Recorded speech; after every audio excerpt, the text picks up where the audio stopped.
अस्सलाम वालेकुम दोस्तों, ये मेरे गांव के गिरदोनवा के बागात हैं जो खजूरों के बागात हैं। और ये बहुत खूबसूरत मंज़र हैं, देख रहे हैं आप। ये मेरे गांव के नज़दीक हैं, मेरे गांव से मिले हुए हैं। और यहाँ पे परिंदों की आवाज़ आप सुन रहे हैं। और ये देखें आप, ये कितना खूबसूरत मंज़र है। ये देखें, जैसे ज़मीन ने हरी चादर ओढ़ ली हो। ये देख लें, कितना खूबसूरत मंज़र है। इसमें खुदा की खुदाई नज़र आ रही है ना। ये देखें, ये गंदम की काश्त की हुई है इन लोगों ने। और खजूरों की कटाई हो चुकी है जुलाई में। अभी ये सिर्फ खाली बागात हैं।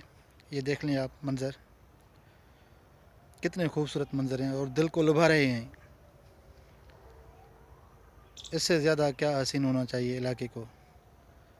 ये भी जन्नत का एक मंज़र है। ये देखें, सूरज के शेड पड़ रहे हैं।